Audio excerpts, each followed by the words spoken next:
এটা মানে সারা জীবন তার বুকে থাকবে, এটা যত্ন করে রাখবেন, যে কোনো একটা চেইনে ওটা পরিয়ে রাখবেন, বড় হইলে পড়তে পারবে সারা জীবন। দোয়া করি আমি চলে আসবো, আমি মাঝে মধ্যে ওর কুলে নিতে চলে আসবো, আর আমি বাচ্চা রাখতে পারি, আমি যে কোনো সময় ওর কুলে নিতে চলে আসবো, বাসা তো আমি চিনিয়ে গেছি। ঠিক আছে না? পকেটের উপরের অংশটা কই? 2024 জুলাই মাসের 20 তারিখে গৌরীপুরের কলতাপাড়ায় একটি আন্দোলন হয়েছিল। সেই আন্দোলনে আমরা আমাদের সহযোদ্ধা 3 জনকে হারিয়েছি। এর মধ্যে নুরে আলম সিদ্দিকী রাকিবের স্ত্রী ছিল অন্তঃসত্ত্বা। গত 2 দিন আগে তার স্ত্রীর কোলজোরে একটি ফুটফুটে সন্তান এসেছে।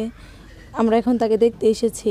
এই সন্তানটাকে দেখে আসলে আমার বুকটা ফেটে যাচ্ছে জাস্ট। আমি আজ আমার স্বামীহারা বোনের কসম খেয়ে বলছি, এই ফুলের টুকরা বাবাহারা ফুলের কসম খেয়ে বলছি, এই সরজমিনে যতদিন পর্যন্ত এই খুনিদের বিচার না হবে ততদিন পর্যন্ত আমরা আমাদের লড়াই সংগ্রাম চালিয়ে রাখবো। আমরা এই খুনিদের একটা বিচার চাই।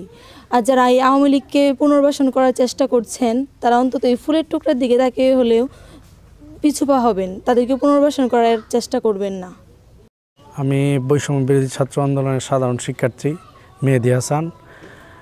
এই 24 জুলাই আগস্টের অভ্যুত্থানের মাধ্যমে আমাদের ময়মনসিংহের গৌরীপুরে কলতাপাড়া বাজারে নুরে আলম সিদ্দিকী রাকিব, সে 20 জুলাই নিহত হয় পুলিশের গুলিতে।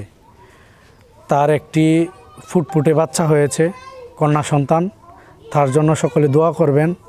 আমরা আজকে এসেছি তার কন্যা সন্তানকে দেখার জন্য। আলহামদুলিল্লাহ অনেক সুন্দর ও ফুটফুটে হয়েছে বাচ্চাটি। সকলে এই বাচ্চার জন্য দোয়া করবেন এবং সকলের কাছে আমরা প্রার্থনা করব রাকিব হত্যার সুষ্ঠু বিচার যাতে এই দেশে হয়। আমার স্বামীর হত্যার বিচার চাই। আজকে তো যে ওর বাবা থাকতো তাহলে তো দেখতে পারতো, কিন্তু আজকে ওর বাবা নাই, বাবা ডাকার মতো কেউ নাই। আমি অবশ্যই খুনিদের বিচার চাই এবং অতি দ্রুত যেন বিচার কার্য শুরু হয়, সেটাই আমি সরকারের কাছে চাই। মনের বাসনা, রাকিব যেই আন্দোলনে মারা গেল, এর লেগে যে নাতি আইলো আমার, নাকি কত মনে কষ্ট যে মা ফাড়া হয়ে গেল পেটে থাকে। নাতির জন্য, আমার মেয়ের জন্য আপনারা একটু সরকারের কাছে আমার এই আবেদন, তারা একটু দেখে ভবিষ্যতে তারা ভালোভাবে চলতে পারে, পুনর্বাসন ঠিক মতো হয় আর কি। সরকারের কাছে আমার এই আবেদন। আর যারা আমার জামাইকে মারছে এদের আমি বিচার চাই আর কি।